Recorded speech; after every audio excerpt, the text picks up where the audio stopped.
Hey guys, thanks for watching today's episode.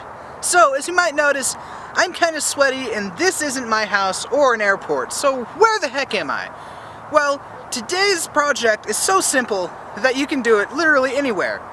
I am currently around 650 feet above the city valley floor, and I packed 30-ish pounds of gear up this mountain. Terrible idea, never doing it again. Probably gonna do it next month. But anyway, so, show you this project's simple enough, you can do it on the top of a mountain. So, let's get started. So, let's take a look at the gear. And if you're wondering, no, it does not take 30 pounds of gear to do this. What you're gonna need is an empty soda can, a chunk of wax, a stove and a fuel source, some cardboard, and something you can melt the wax in. I have this pears container that I'm gonna eat the pears, and then we can get started. Alright, so I just packed this can up the mountain for me to empty it out. It probably isn't worth a snack. I probably should have just left it at the bottom of the mountain. Or just gotten an empty can to use. So, anyway, it's going to take a little while. Can opener and my Swiss Army knife. And just pop this open.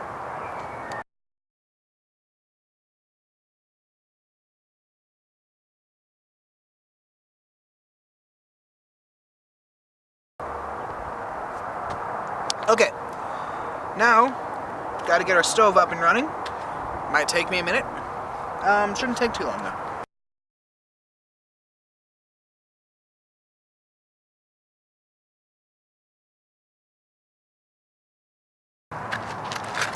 Now before I light it, I got my water here, just in case something doesn't go right. I can just dump that on the fire and no mountain fire. So, yeah, here we go.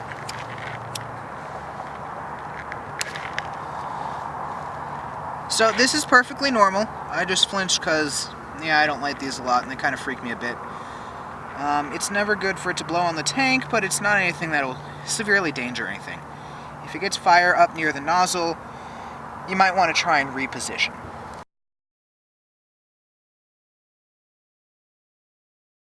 So I don't think you can see, but down in there you got little green flames. That means you're good to go. So, I'm going to take my wax here and break it into chunks that can fit into the can. Now remember, wax is flammable, but only as a gas. So, if you start seeing it smoke, turn off the flame right away. It probably won't catch fire, but if it does, it'll be bad. There we go. You know what? Take off the label, because otherwise that's going to burst into flames.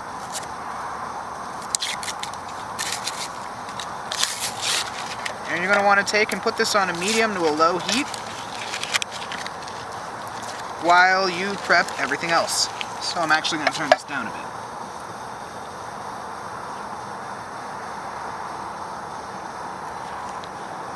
Alright.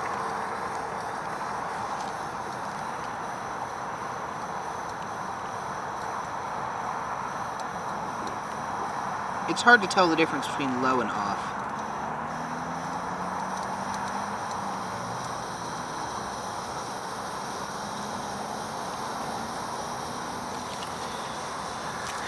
It's a real pain with this dial. Like I said, it's an older one, but it works good. Okay. Now, that fizzing you're hearing is the rest of the peach juice just kind of burning off. From now on, you're going to want to use your pliers to move anything around. This is a gas flame, so it's much more powerful than an electric.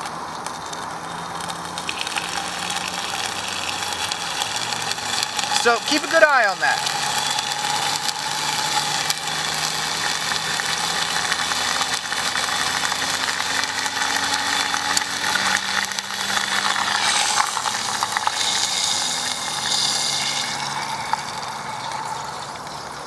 Okay, so that's being a little crazier than I thought. So I'm going to put that to the side.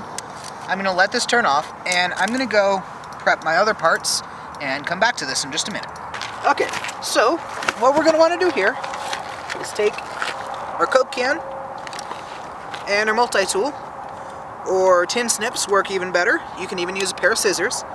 But basically we want to take and we want to cut the can right in half. The top half can be ruined as much as you want, but you want to keep the bottom half watertight.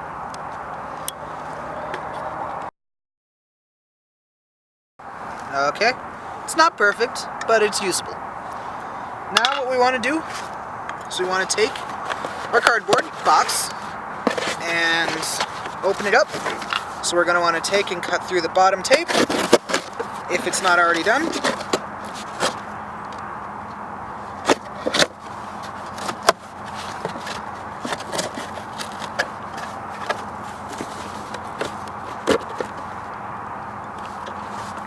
Okay. And then we are also going to want to find where the box sides were put together and disassemble that. So we got one nice long big box. Now we're going to want to take and cut off all these flaps. It just makes it a little easier. It's not necessarily a necessary step. Just go ahead and carefully slice those all off on one side.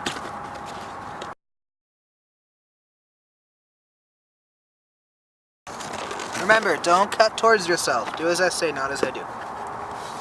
Now, we're going to want to take and find the lowest spot on the can that's still watertight, which here is right here. And we're going to want to take and about 1/4 inch to 1/8 inch lower than that. That distance right there, we want to cut a strip out of this cardboard. So we're going to want about 1.5 inches here, and just cut it down the whole length of the box.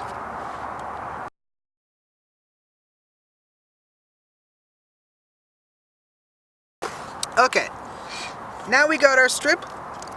This one's a little thin, but it's about the right size, it'll do. We want to take, and starting at our thicker end, which you can tell which one's thicker.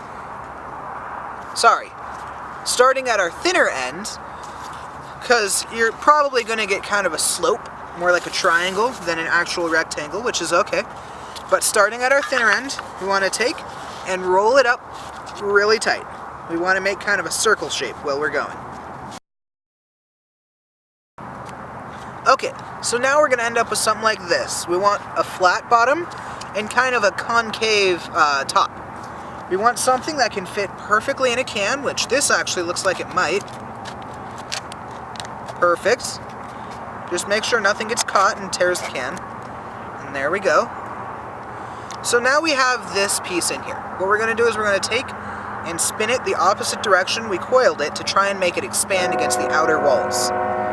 What you might want to do is take a multi-tool or potentially a flathead screwdriver and then pull the flathead screwdriver out of the multi-tool and jam it in the middle and twist.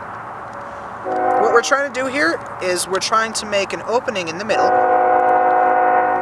You can tell I'm in a city. We're trying to make an opening in the middle where we can shove another piece of cardboard that'll be our wick.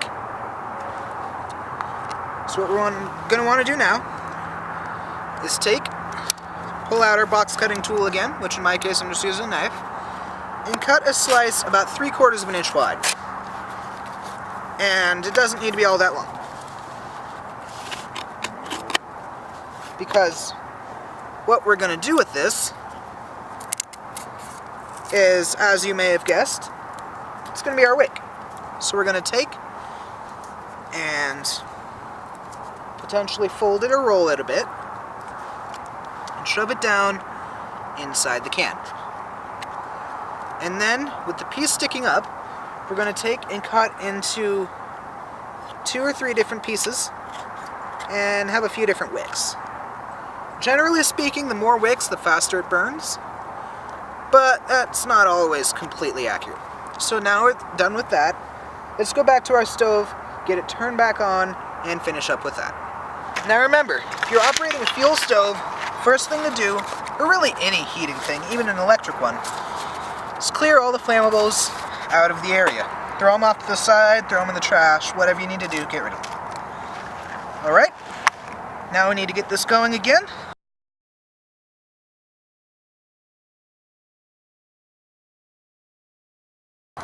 We want a small flame going, very small. Take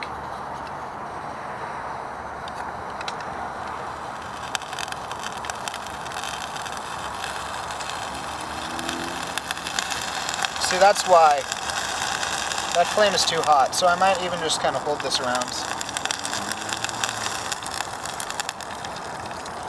See, if you're doing this on an actual kitchen stove, what you want to do is when you're melting, you want to get it to around a 6 on heat, and then once it's mostly melted, turn it down to about a 4. And that will be enough to first warm it up, and then keep it molten without making it start to vaporize.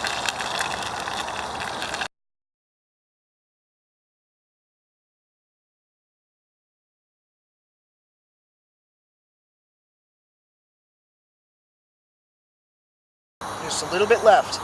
Okay, so now what you want to do is make sure that you have your tin handy, and make sure that it's on a solid surface where it won't dump over. So right there is good. Somewhere near your molten wax, because you don't want to have to move too far.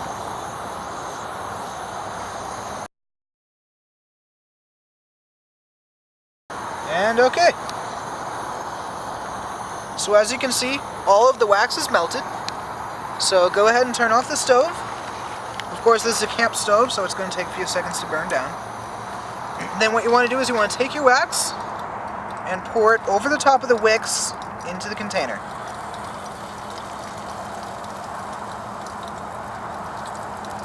Until it just about overfills. And once it's up to the top, give it a few seconds, let it soak into the cardboard, pour in a bit more.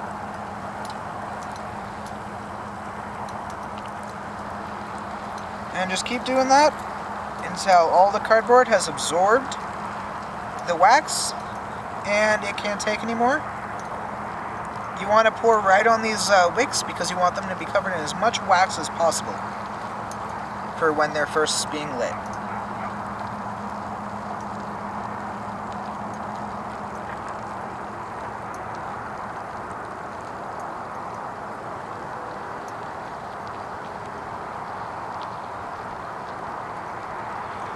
So let it sit for a few seconds.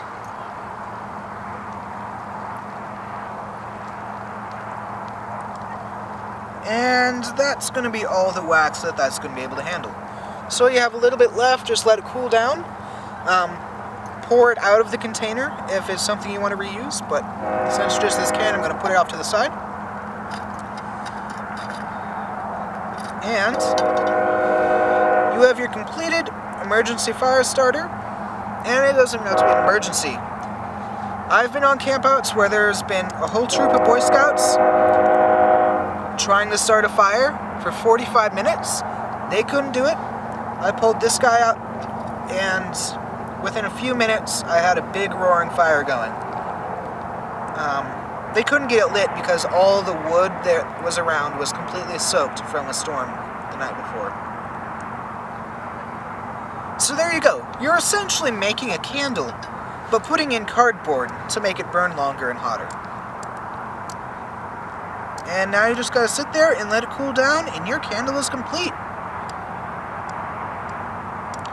If you liked it, hit the like button and subscribe for more. If you disliked it, hit the dislike button. Comment down below if you have thoughts or ideas, or how using this on a mountain was stupid or something. Really it isn't, but if you have some argument, you can go ahead and comment. Thanks for watching. Okay, at the bottom of the mountain, heading up. First time I've been up this mountain in several months. Last time I think was July, which was the first time.